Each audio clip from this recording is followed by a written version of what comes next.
अहाँक भाइके अहाँक नमस्कार। प्रभु यीशु मसीहके नाममे हम अहाँके कार्यक्रममे स्वागत करि रहल छी। आजुक जे विषय वस्तु अछि तकरा हम कनेक अहाँ बता दै छी, किएक तऽ बुझनाइ बड्ड आवश्यक थिक जे हम आजुक बाइबलक अध्ययनमे की सिखबाक लेल उपस्थित भेल छी। तहन आजुक विषय भेल प्रभुक संगतिक आधार। अब देखियो, जेना विषये वस्तु बता रहल अछि कि प्रभुक संगति के आधार की आधार अछि, तकरे ऊपर हमरा लोकनि विचार करब। तहन आउ आगाँ बढ़े से पहिने एकटा प्रार्थना कर ली, तहन आगाँ बढ़ब।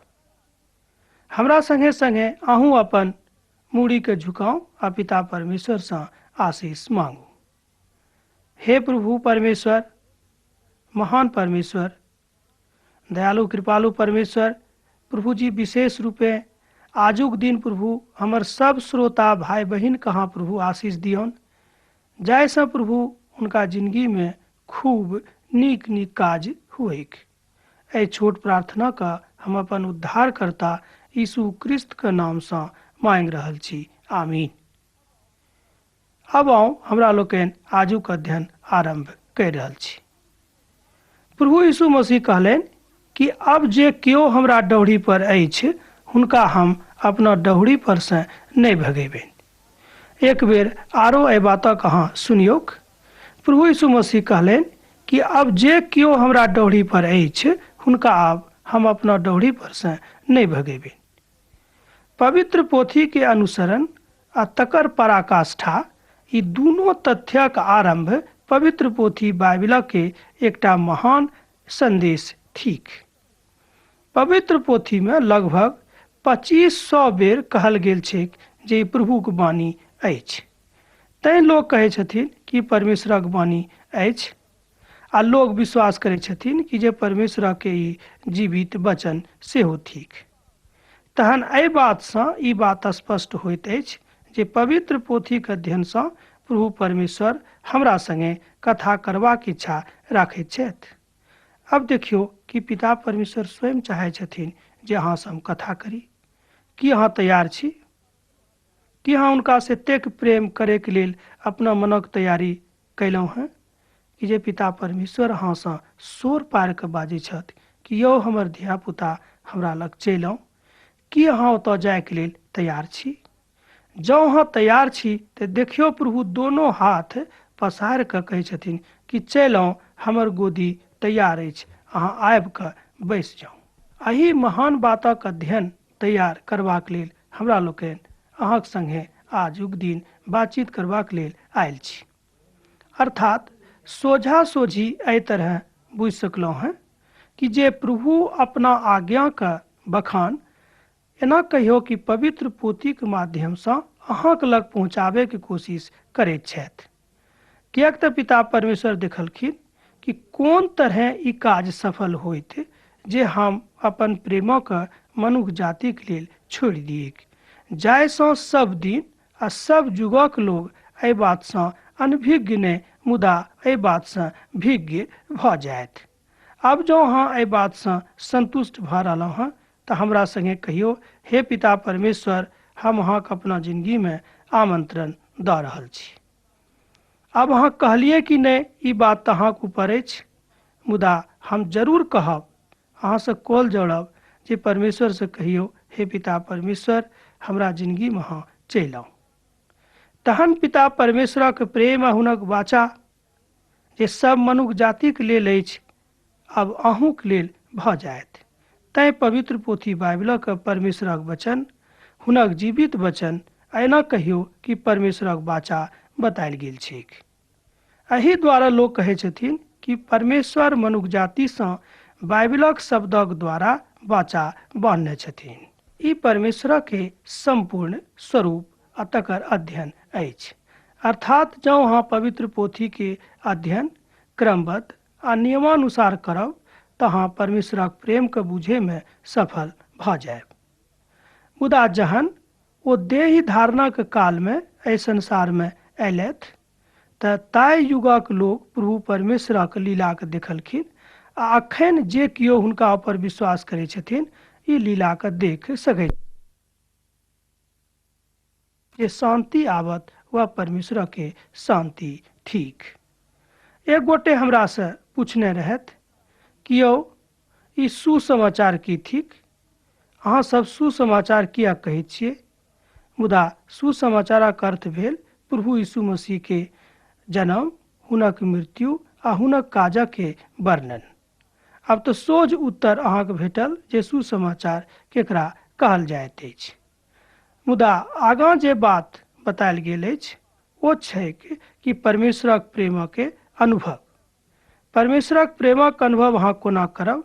जाबे धरि अहाँ पवित्र पोथी बाइबलक अध्ययन क्रमबद्ध नहीं करब तब परमेश्वरक वचनक अध्ययन अहाँक जिंदगी में नहीं भऽ सकैत अछि। एना कहियो कि अहाँ नहीं बुझबे जे परमेश्वर के थिकाह आ परमेश्वर अहाँ सँ कतेक प्रेम करै छथि। तहन आओ अब पिता परमेश्वर से प्रेम बढ़ाऊ, किएक तो अहाँ सँ प्रेम करै छथि। देखियो प्रभु कतेक दयालुता के साथ अहाँक सामना में उपस्थित भऽ रहल छथि। ओ महान परमेश्वर जे सर्वशक्तिमान छथि अहाँक सामना में नम्र भऽ कऽ, विनम्र भऽ कऽ कहै छथि कि यौ धिया पुता हमरा लग अहाँ चलि आउ, किएक तऽ हम अहींके लेल एहि संसार में देही धारणक बाद आयल छी। मुदा एखनो पवित्र आत्मा हमरा सब गोटे के दया करै छथि। एना कहियो हमरा सब गोटे के सहायता करै छथि। तैं पवित्र पोथी बाइबिल में पवित्र आत्मा के एकटा सहायकक संज्ञा देवल गेल छैक।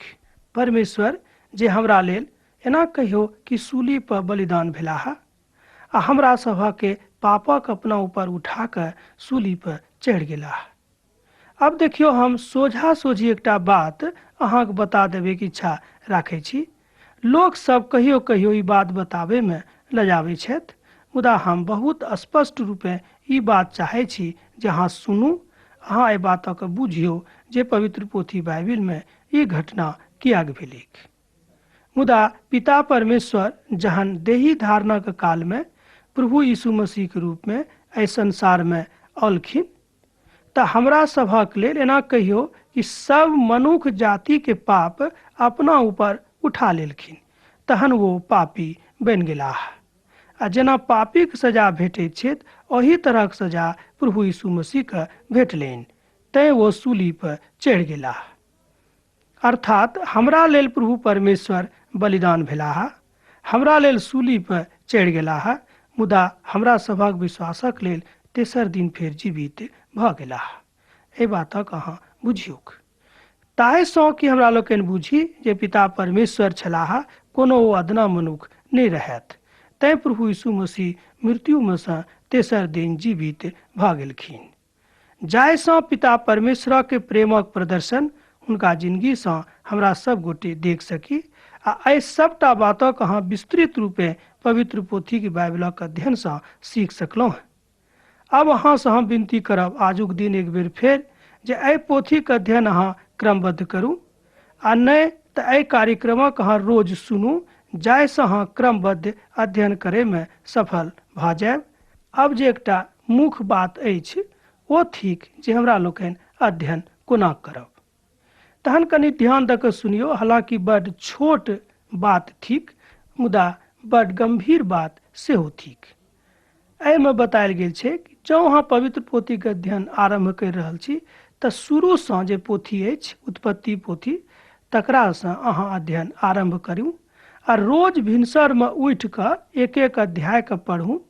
मान लियौ जँ अहाँके लग एक अध्याय पढ़बाक समय नहि अछि तऽ 5-6टा पद के अहाँ पढ़ू आ तकरा ऊपर मनन करू, तकरा ऊपर विचार करू आ तकरा ऊपर सोचू जे पिता परमेश्वर आजुक दिन अहाँके की आज्ञा दऽ रहल छथिन। तहन जँ अहाँ एहि तरहक आदत अपना जिंदगी में आनि लेबै तऽ अहाँके बड़ फायदा होइत, अहाँ कहियो अपना जिंदगी में नहि ले जायब।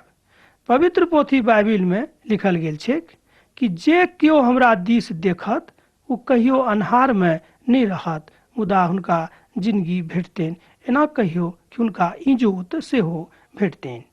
एहि तरहक बात बुझबा में अहूँ सफल भऽ सकलहुँ हैं, अहूँ जानि सकलहुँ हैं जे प्रभु अहाँ सँ कतेक प्रेम करै छथि। चलू अब कनी और आगाँ बढ़ै छी।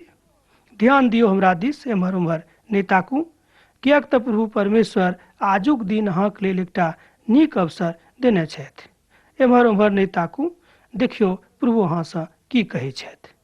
ओ कहै छथिन कि अहाँ जतऽ बैसल छी, अहाँ जे सब काज करि रहल छी वएह काज करू, ओहिसँ अहाँ नहि लऽ जाउ, किएक तऽ पिता परमेश्वर अहाँक काज जे अहाँक अछि तकरा ऊपर आशीष देबयवला परमेश्वर छथि। आब तऽ अहाँ बुझि गेलहुँ हँ जे काज करनाइ कोनो शर्मक बात नहि अछि। पिता परमेश्वर कहलनि कि अहाँ जरूर काज करू, तकरा लेल कोनो मनाही नहि अछि। यहूसँ बेसी एहि तरह कहल जा सकैत छै जे पवित्र पोथी बाइबिलमे परमेश्वरक वचन अछि कि जे अहाँ जतऽ छी, जौन गाममे, जौन देशमे, जतऽ अहाँ रहै छी, जे भाषाके अहाँ बाजै छी, ओहीमे अहाँ बनल रहू। ओतऽ अहाँ रहि कऽ पिता परमेश्वरसँ प्रेम करि सकलहुँ हँ आ पिता परमेश्वरक प्रेमके सेहो जानि सकलहुँ हँ। किएक तऽ पिता परमेश्वर पुरातत्व ज्ञान, परम ज्ञान आ नव नव ज्ञानके ज्ञाता छथि आ ई सबटा बातक संग्रह पवित्र पोथी बाइबिलमे कयल गेल छैक। मुदा परमेश्वर कहलनि कि जँ अहाँ हमरा लग रहब तऽ हमर प्रेमक पायब, आ जँ अहाँ हमरा लग नहि रहब तऽ हमर प्रेमक अहाँ कोना कऽ पाबि सकलहुँ। एहि बातक हमरा लोकनि धियो पुतोसँ सीख सकलहुँ। मानि लियौ अहाँके 4टा धियापुता अछि, एकटा अहाँसँ बेसी प्रेम करैत अछि आ मुदा 3टा अहाँसँ कम प्रेम राखैत अछि। तऽ अहाँ कहैत होबै कि देखियौ हमर एकटा बेटा हमरासँ खूब प्रेम करैत छथि, मुदा जे आर 3टा धियापुता अछि ओतेक हुनका हमरासँ मतलब नहि रहैत छनि। एहि तरहक वाचा जहन हमरा लोकनि बाजि सकैत छी, तहन पिता परमेश्वर किएक नहि बजताह। किएक तो हमरा सब गोटेके बनौनिहार छथि आ संपूर्ण सृष्टिके सृष्टिकर्ता सेहो पिते परमेश्वर थिकाह। एहि बातक अहाँ ज्ञान, एहि बातक परम ज्ञान, एहि बातक प्रेम अहाँ पिता परमेश्वरक पोथी पवित्र बाइबिलसँ सीख सकलहुँ। तहन आजुक दिन अहाँक लेल एकटा विशेष दिन अछि जाहिसँ पिता परमेश्वरक प्रेम बुझैमे अहाँ सफल भऽ सकी। चलू तहन आगाँ बढ़ी आ देखियौ पिता परमेश्वर आओर अहाँसँ की बातचीत करबाक लेल उपस्थित भेल छथि। आगाँ पवित्र पोथी बाइबिलमे कहल गेल छैक कि आब तऽ हम अहाँके पहचान केलहुँ हँ, मुदा अहाँ हमरा चिन्हैत छी कि नहि, आब ई अहाँके ऊपर अछि। देखियौ मनुख जाति कतेक स्वार्थी अछि। हुनक स्वार्थक देखियौ कनिक। हुनक काज निकललाक बादमे ओ अहाँसँ कहत कि हम तऽ अहाँके चिन्हबे नहि करै छी। देखियौ एहि तरहक स्वभाव हमरा सभक जिन्दगीमे कतयसँ आबि गेल। ई स्वभाव कोनो मनुख दिशासँ नहि, मुदा एना कहियौ कि शैतानक दिशासँ आबैत अछि। आब ई प्रश्न उठि रहल अछि कि शैतान के थिकाह। आब पवित्र पोथी बाइबिलक जँ हमरा लोकनि मूल्यांकन करबै, एना कहियौ कि खूब गहीरमे जाकऽ अध्ययन करबै, खोजन करबै, खोजबै, तऽ हमरा सब देखबै कि शैतान कोनो परमेश्वरसँ अलग पहिने नहि छलखिन, मुदा परमेश्वरक आज्ञाक जहन उल्लंघन करलखिन तहन शैतानक ई एना कहियौ एहि तरहक आज्ञा भेटलनि कि अहाँ एहिठामसँ चलि जाउ। तहन शैतानक काज भऽ गेलै मनुख जातिके परमेश्वरसँ अलग रखनाइ। ताहि दिनसँ शैतान मनुख जातिके बीचमे एहि तरहक विभेद आनि दैत छैक।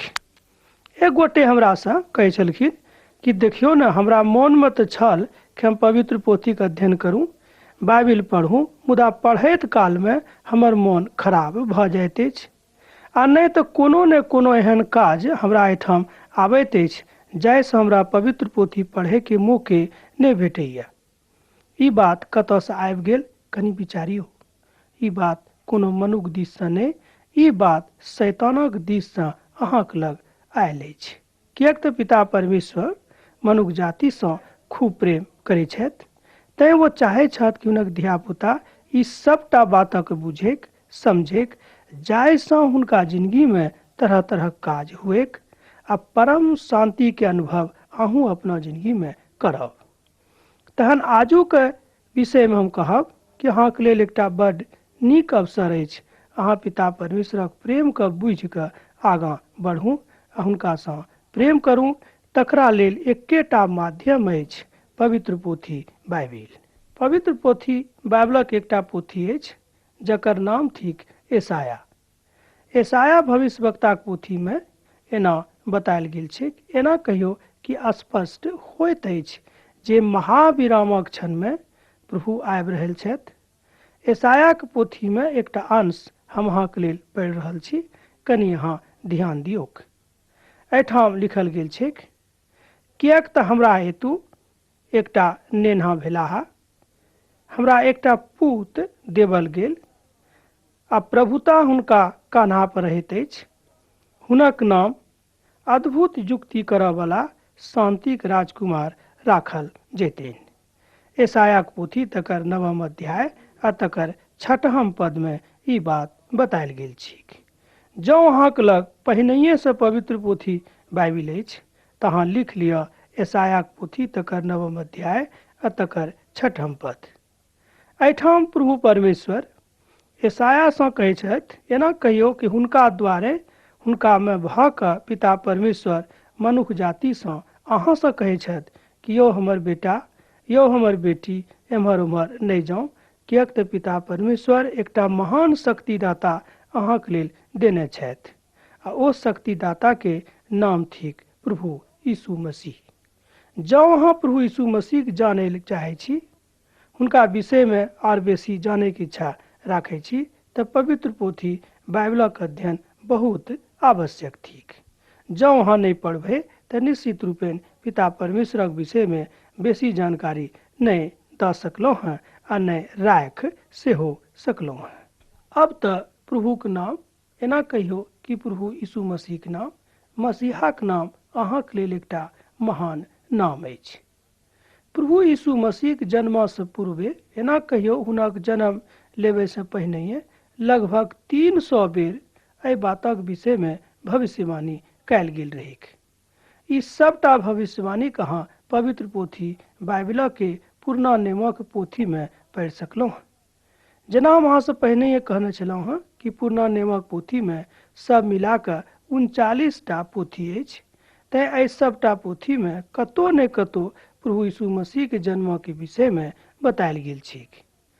तहन पुरना नियमक काल में यहोवा के नाम से परमेश्वर विख्यात रहत, मुदा देही धारणक बाद में यह यहोवा प्रभु यीशु मसीह के नाम से विख्यात छथि। एक गोटे कहलनि कि अहाँ सब हुनका किएक जीवित परमेश्वर कहैत छियै, किएक तऽ पवित्र पोथी बाइबिलक एकटा अंश में मलाकीक पोथी तकर 3 अध्याय के 6 पद में लिखल गेल छै जे हम यहोवा छी, हम कहियो नहीं बदलब। कनी एहि बातक ऊपर विचार करियौक।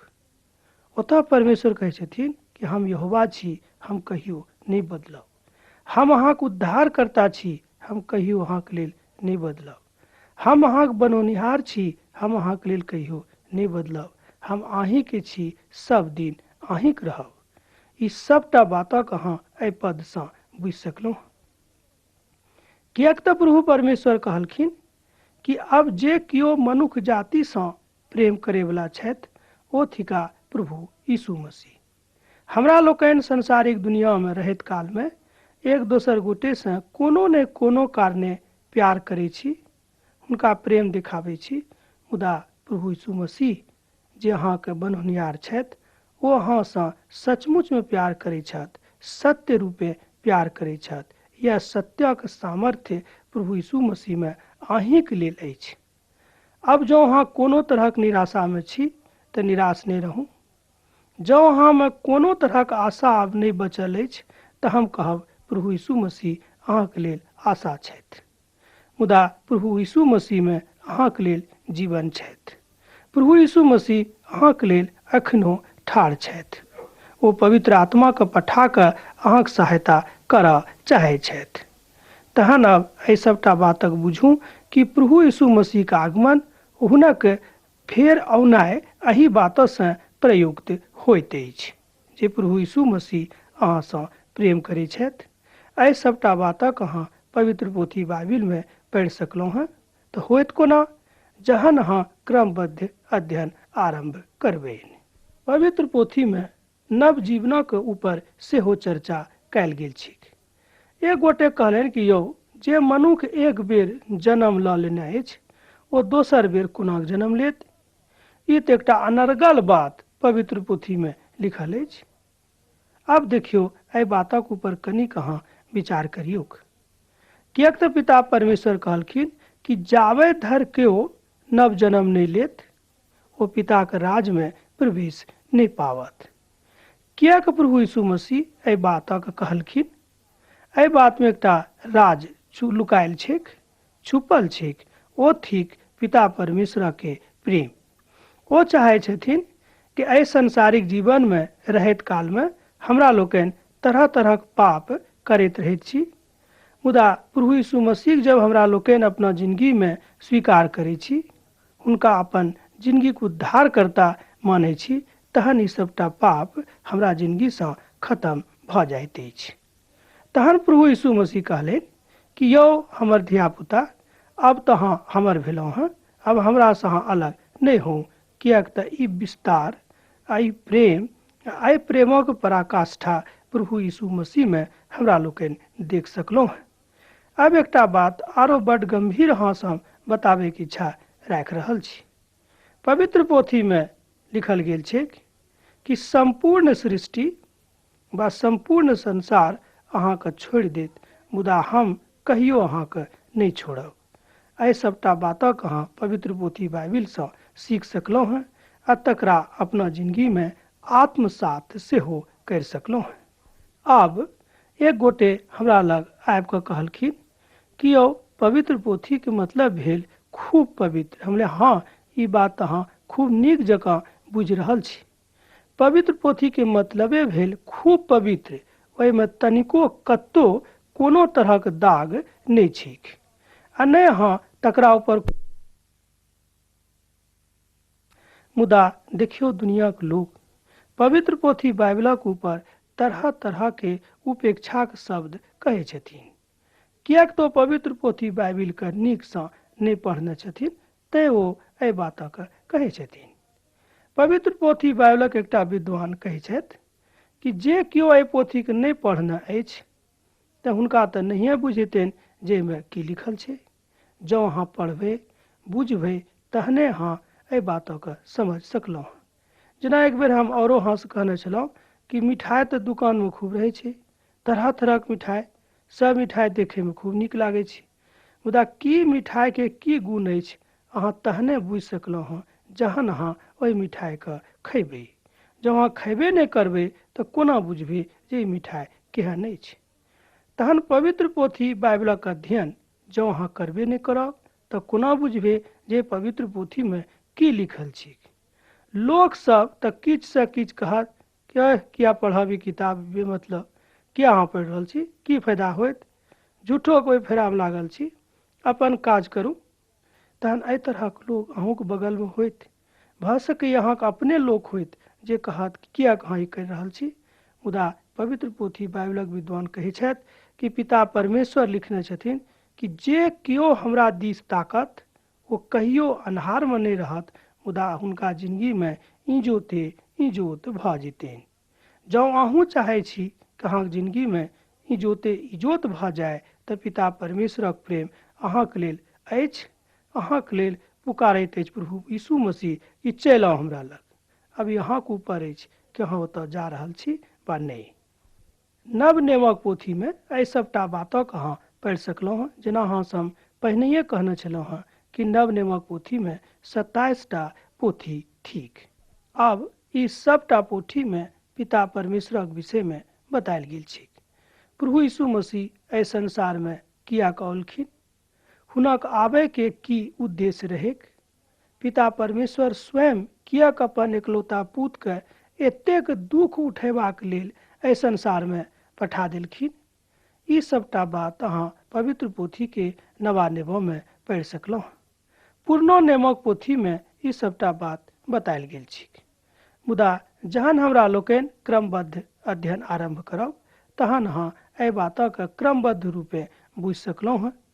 जँ अहाँक लेल पवित्र पोथी बाइबिल अछि तऽ खूब नीक बात अछि। हम कहब जे अहाँ बड्ड धनिक मनुख छी, किएक तऽ अहाँक लग पवित्र पोथी बाइबिल अछि, जे दुखक समयमे, कष्टक समयमे, अकालक समयमे, बीमारीक समयमे अहाँके मदद करत।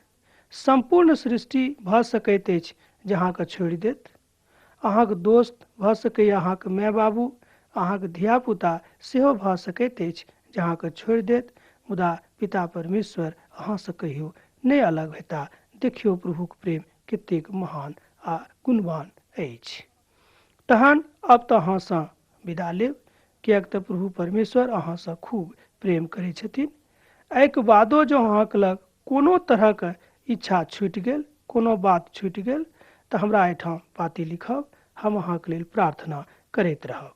पिता परमेश्वरक प्रेम अहाँके जिंदगीमे सदिखन बनल रहैक। आमीन।